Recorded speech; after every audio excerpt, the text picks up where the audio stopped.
नमस्कार दोस्तों। आज मैं आपको कहानी के माध्यम से बताने वाला हूँ कि आप जो भी दिमाग से चाहोगे वो मिलेगा। तो चलो कहानी को शुरू करते हैं। दोस्तों, वीडियो बनाने के लिए बहुत ही ज़्यादा मेहनत लगती है, इसलिए एक लाइक एंड चैनल को सब्सक्राइब जरूर करना। तो कहानी को शुरू करते हैं। अपने गुरु को चैन की नींद सोते हुए देखकर आधी रात को शिष्य उनके पास आया और बोला, गुरुदेव, मैं आपसे कुछ पूछना चाहता हूँ, क्या आप मुझे बताने की कृपा करेंगे? गुरुदेव उठे और बोले, हाँ बेशक पूछो, तुम क्या पूछना चाहते हो? मैं देख रहा हूँ कि तुम कुछ दिनों से काफ़ी परेशान से लग रहे हो। उसने गुरुदेव से पूछा कि आपकी इस चिंता मुक्त जीवन और आपके चेहरे पर इस असीम शांति का राज क्या है? मैं जानना चाहता हूँ कि आप हमेशा खुश कैसे रहते हैं। क्या आपको कभी चिंता नहीं होती या आप कभी दुखी नहीं होते? आप ऐसे चिंता मुक्त कैसे सोते हैं? गुरुदेव ने बोला, अब मैं तुम्हें जो हूँ तुम उसे ध्यान से सुनो, और ये जित रात को सोने से पहले ठीक 5 मिनट के लिए तुम्हें करना है। उसने पूछा, गुरुदेव आखिरी रात को सोने से पहले ही क्यों, और आखिरी 5 मिनट तक ही क्यों करना है? गुरुदेव ने बोला, तुम मेरी बातों को ध्यान से सुनो, क्योंकि यह बातें तुम्हारी जिंदगी बदलने वाली है। रात को सोने से पूर्व 5 मिनट तक तुम अगर इस काम को करोगे तो तुम्हें जिंदगी में हर वो चीज मिलेगी जो तुम चाहते हो। धन दौलत, शोहरत, असीम शांति और खुशियाँ, सब कुछ तुम्हें मिलेगी। लेकिन इसके लिए हम नियम यही है कि तुम्हें यह काम करना पड़ेगा। उसने बोला, जी गुरुदेव, आप जो बताए मैं उसे करने की जरूरत करूँगा। उन्होंने बोला कि ठीक है, फिर तो मेरी बातों को ध्यान नहीं सुनो। आज मैं तुमको मस्तिष्क के असीम शक्तियाँ के बारे में अवगत करने जा रहा हूँ कि तुम्हारे दिमाग के पास कितनी शक्ति है। अगर तुमसे कहे कि ब्रह्मांड की सबसे महान और सबसे अनमोल शक्तिशाली तज अगर कोई वस्तु है तो है तुम्हारा दिमाग। काम करने के नजरिए से हमारे दिमाग के 2 भाग होते हैं, कॉन्शियस के ब्रेन एक सबकॉन्शियस ब्रेन, एक कॉन्शियस ब्रेन। ब्रेन का यह हिस्सा हमारे कंट्रोल में होता है। हम जागते हुए जो भी देख, सुन और समझ पा रहे हैं वे हम कॉन्शियस के ब्रेन की वजह से ही हो रहा है। जब हम सो जाते हैं तो यह भी सो जाता है। सबकॉन्शियस ब्रेन का यह पार्ट हमारे कंट्रोल में नहीं होता। जब हम सो जाते हैं यह तब भी जगता है। सपने आदि इसी की वजह से आते हैं। चेतन मन और अवचेतन मन को एक अच्छा सा उदाहरण के द्वारा समझा जा सकता है। जब भी कोई मनुष्य पहली बार साइकिल को चलाना सीख रहा होता है तो उसके साइकिल को ध्यानपूर्वक नियंत्रित करना होता है। शुरुआत में वह संतुलन नहीं बना पाता और थोड़ा डरा हुआ भी रहता है, लेकिन कुछ दिनों बाद जब वह साइकिल चलाना सीख जाता है तो अब उसे साइकिल को नियंत्रित करने के बारे में बिल्कुल भी सोचने की भी आवश्यकता नहीं होती। अब साइकिल अपने आप नियंत्रित हो जाती है और अब तो वह मित्र के साथ बातचीत करते हुए या कोई और कार्य करते हुए भी साइकिल चला सकता है। ऐसा क्यों होता है? शुरुआत में जब व्यक्ति पहली बार साइकिल को चलाना सीख रहा होता है तो वह अपना चेतन मन और कॉन्संट्रेट माइंड इस्तेमाल कर रहा होता है। लेकिन जब वह बार बार साइकिल को चलाने की प्रैक्टिस करता है तो अब अनुभव उसके अवचेतन मन में संग्रहित स्टोर होने शुरुआत जाती है। धीरे धीरे अवचेतन मन चेतन मन की जगह लेता है। हमारा अवचेतन मन एक ऑटोपायलट सिस्टम की तरह है जो अपने आप स्वचालित तरीके से कार्य करता है। सभी स्वचालित कार्यों जैसे सांस लेना, दिल धड़कना आदि कार्य अवचेतन के द्वारा ही किए जाते हैं। हमारी आदतें रोजमर्रा के सभी कार्य में अवचेतन मन का महत्वपूर्ण योगदान होता है।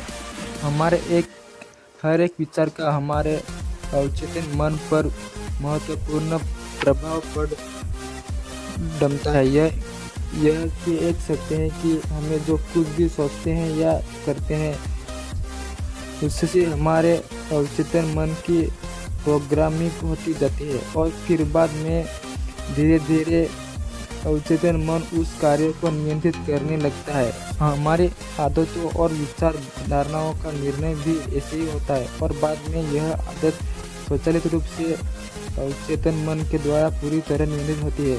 यह हम पर निर्भर करता है कि हम अपने अवचेतन मन की प्रोग्रामिंग कैसे करते हैं। एक बार दिमाग में प्रोग्रामिंग हो जाने के बाद अवचेतन मन उसी के अनुसार कार्य करने लगता है, चाहे वह कार्य गलत हो या सही। चेतन मन कॉन्सेंट्रेशन माइंड को विचारों को चौकीदार या गेटकीपर भी कहा जा सकता है। दरअसल हमारे हर एक विचार एक बीज की तरह है और हमारा अवचेतन मन एक बगीचे की तरह है। हमारा चेतन मन यह निर्णय करता है कि अवचेतन मन में कौन सा भी बोना है और कौन सा नहीं। हम कभी कभी अनजाने में अपने अवचेतन मन की गलत प्रोग्राम कर देते हैं। जैसे अगर मैं यह सोचता हूँ आज मैं यह काम कर लूँगा तो यह छोटा सा विचार धीरे धीरे कार्यों को गल पर डालने की आदत बन सकता है।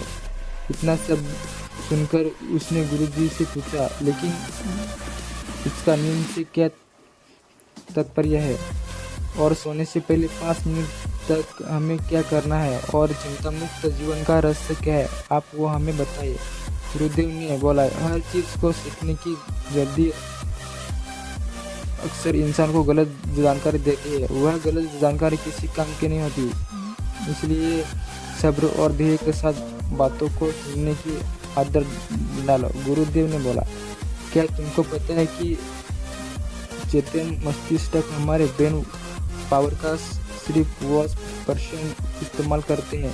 यही दूसरी तरफ आपकी फीलिंग, आपकी बिलीव सिस्टम, यादें, अनुभव और भी बहुत सारी चीज़ें स्वचालित होती है। जैसे सांस लेना, देखना, पलक झुकना, हृदय की धड़कन महसूस करना, यह सभी चीज़ आपका सबकॉन्शियस मन कंट्रोल करता है। यह आपको ब्रेन पावर का 95% इस्तेमाल करता है। आपको अवचेतन मस्तिष्क की प्रोसेसिंग पावर लगभग 40 मिलियन बिट्स पर सेकंड होता है, यानी कि सबकॉन्शियस मन से लाखों गुना ज़्यादा। ये सबकॉन्शियस मन को पास इतनी क्षमता है कि ब्रह्मांड की अंत संभावनाओं को बड़ी आसानी से सर्च कर सकता है। जिंदगी में एक बात हमेशा याद रखना, तुम जो भी हो, जैसी भी हो, तो अपनी सोच की वजह से हो। तुम अपने दिमाग को जैसी बातें बताते हो, जैसी चीज़ दिखाते हो और जैसी बातें सोचते हो, वैसे तुम बन जाते हो और वैसे तुम्हारी ज़िंदगी होती है। और इन्हीं वजह से दुख और तुम्हारे मन का सुकून, शांति सब कुछ मिलता है और सब कुछ खो भी जाता है। इसलिए खुद को सही दिशा में दिशा देना जरूरी है, क्योंकि अनुभव किया है कि जब तुम सोते हो तब तुम्हें ऐसी घटना के बारे में सपना देखता हो जैसे आप सोने से चंद मिनट पहले सोचा था या बोला, देखा या सुना होगा। अगर आपके साथ ऐसा कुछ अनुभव हुआ है? उसने बोला, हाँ गुरुजी। उन्होंने बोला, सोने से पहले जब हम आधा सोए आधा जगे हुए अवस्था में होते हैं तब हम तैयार होते हैं अपने सबकॉन्सेंट्रेशन मन में उन विचारों को डालने के लिए जिसे हम अपने जीवन में प्रदर्शित करना चाहते हैं। तब तुम जो भी चाहोगे, जो भी मन में विचार लाओगे और जिन विचारों के साथ तुम रात को सोने की कोशिश करोगे, वह सारी चीज़ों को तुम्हारा दिमाग, तुम्हारा सपना, तुम्हारा मन साकार करने की कोशिश करना। इसीलिए सोने से पहले अच्छी चीज़ों के बारे में सोचो, अच्छी चीज़ों के बारे में जिसके लिए हम सपना देख रहे हैं, जिसे हम पूरा करना चाहते हैं, उसके रिलेटेड पॉजिटिव विचार आप इसी समय में अपने सब कंसंट्रेशन मन में डायरेक्ट डाल सकते हैं। इसके लिए दो तरीके हैं। सबसे पहले तरीका है, तुम सोने से पहले सिर्फ इन चीज़ों के बारे में सोचो जो तुम्हें सुकून दे, जो शांति दे, जिससे तुम्हारा मन हल्का हो। आंख बंद करके तुम ये सोचो, आज का पूरा दिन बिताकर मैं हमेशा की तरह यह आज के आखिरी दम मिनट खुद को दे रहा हूँ। मैं सबसे पहले उनको माफ़ करता हूँ जिन्होंने आज मुझ पर गुस्सा किया। मैं उन सबको माफ़ करता हूँ जो बदल गए। मैं उन सब उम्मीदों को खुद से अलग करता हूँ जो किसी और इंसान पर टिकी है। मैं प्लास्टिक पुराने सभी पूरी आदतों को छोड़ता हूँ। इस दुनिया में हर कोई इंसान ही है और इंसानों से गलतियाँ हो जाती है, इसलिए मुझसे भी गलती हो जाती है। गलती होना एकदम नेचुरल है। मेरे पास आज जो कुछ भी है वह करीब मैं हर दिन जा रहा हूँ और किसी की बुराई करना, किसी के बिहेवियर को जज करना, किसी के लाइफ को जज करना, खुद को या दूसरों को दोष देना, दूसरे रहना या रातें रहना, यह आदतें मुझसे बहुत दूर है। हाँ, मैं ऐसा ही हूँ। मैं जानता हूँ कि किसी बुरी से बुरी चीज़ से भी मुझे क्या सीखना है। मैं आजकल अपनी मंजिल को पाने के लिए पूरे जी जान से मेहनत करता रहता हूँ। मुझे अपने आप में गर्व है। मैं वो सब करके दिखाता हूँ जो मैं करना चाहता हूँ। मैं आज हूँ, सुंदर हूँ और सबसे ज़्यादा खुद पर विश्वास करता हूँ। मैं आज की गलतियों के लिए खुद को भी माफ़ करता हूँ। मैं अपने सभी बुरे कामों के लिए भी खुद को माफ़ करता हूँ। मेरे पास आज जो कुछ भी है वह काफ़ी है। हर दिन खुद के और करीब आता जा रहा हूँ। किसी की बुराई करना, किसी के बिहेवियर को जज करना, किसी के लाइफ को जज करना, खुद को या दूसरों को दोष देना, दुखी रहना या रोते रहना, ये आदतें मुझे बहुत दूर है। हाँ, मैं ऐसा ही हूँ। मैं जानता हूँ कि किसी बुरी से बुरी चीज़ से भी मुझे क्या सीखना है। मैं आजकल अपनी मंजिल को पाने के लिए पूरी जी जान से मेहनत करता हूँ। मुझे अपने आप पर गर्व है। मैं सब करके दिखाऊँ जो मैं करना चाहता हूँ। मैं आज हूँ, सुंदर हूँ और सबसे ज़्यादा खुद पर विश्वास करता हूँ। मैं आज की गलतियों के लिए खुद को भी माफ़ करता हूँ। मैं अपने सभी बुरे कामों के लिए भी खुद को माफ़ करता हूँ। मैं घर वालों के साथ मेरा रिलेशन बहुत ही ज़्यादा मजबूत है। मैं अपने गुस्से को इसी वक्त खुद से अलग करता हूँ। मैं हर तरह के डर को इसी वक्त खुद से अलग करता हूँ। मैं मानता हूँ कि आज के दिन से मुझे एक नई सीख मिलती है। मैं समझता हूँ कि आज का दिन चला गया है लेकिन मैं ठीक हूँ, मेरा शरीर स्वस्थ है। अंतिम गुरुदेव ने बोला, अगर तुम रोज़ 5 मिनट तक ये बातें खुद को बताते हो तो तुम्हारा दिमाग तुम्हें यकीन दिलाएगा कि जीवन में कितनी शांति है। बाकी अगर यह आपको कहानी कैसी लगी कमेंट करके ज़रूर बताना और एक वीडियो को लाइक और चैनल को सब्सक्राइब जरूर करना। तब तक के लिए बाय, धन्यवाद।